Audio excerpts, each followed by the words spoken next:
Malaysia গিয়ে মৃত্যুর মুখে কম্পাসকে বাঁচাতে সব ফেলে ছুটে গেল বিহান। হ্যাঁ বন্ধুরা, আমরা এমনটাই দেখতে চলেছি কম্পাস ধারাবাহিকের আগামী পর্বগুলোতে।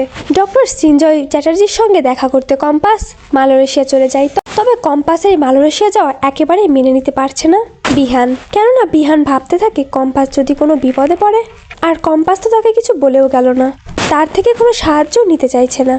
তাই বিহানও মনে স্বস্তি অনুভব করতে পারে না। ঋতুজা বুঝতে পারে বিহান কম্পাসকে নিয়ে বেশ উতলা হয়ে পড়ছে, আর ঋতুজা এটাও বুঝতে পারে যে বিহান একটু একটু করে কম্পাসকে ভালোবাসতে শুরু করেছে।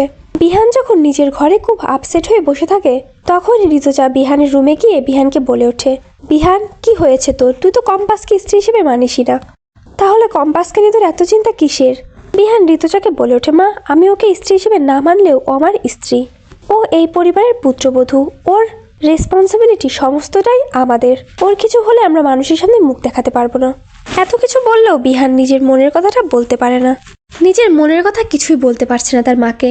তবে বিহানের হাবভাবে এটা স্পষ্ট যে সে কম্পাসকে ভালোবাসতে শুরু করেছে। ঋতুজা বিহানকে বলে, বিহান তুই একটা কাজ কর, তুইও মালয়েশিয়া চলে যা। আমার বিশ্বাস সেখানে গেলে তুই একমাত্র যে কম্পাসকে আগলে রাখতে পারবি। আর তাছাড়া কম্পাস যে লড়াইয়ে গেছে, ওর প্রতিটা পায়ে পায়ে বিপদের সম্ভাবনা রয়েছে। ওকে দেখে রাখার জন্য একজন কাউকে চাই, আর সেই মানুষটা অন্য কেউ নয়, তুই। ঋতুজার কথায় বিহান মালয়েশিয়া যেতে রাজি হয়ে যায়। এরপর তার মাকে বলে, মা আমি আজই মালয়েশিয়ার জন্য রওনা দেব।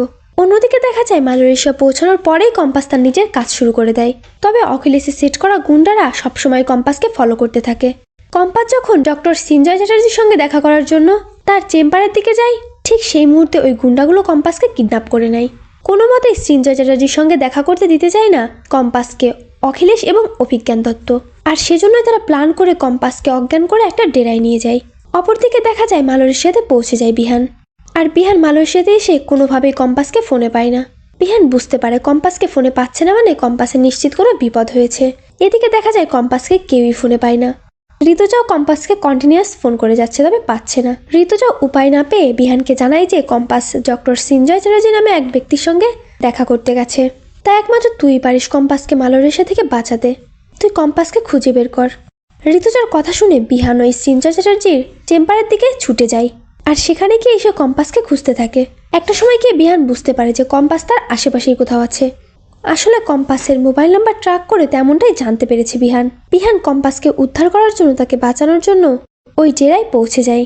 তো বন্ধুরা, তোমরা এটাই জানো যে এভাবেই জানো মালয়েশিয়াতে গুন্ডাদের হাত থেকে কম্পাসকে বাঁচাতে মালয়েশিয়াতে ছুটে যায় বিহান। কমেন্টে জানিয়ে দাও তোমাদের মতামতটি, আর চ্যানেলে নতুন থাকলে অবশ্যই চ্যানেলটি সাবস্ক্রাইব করতে একদমই ভুলো না।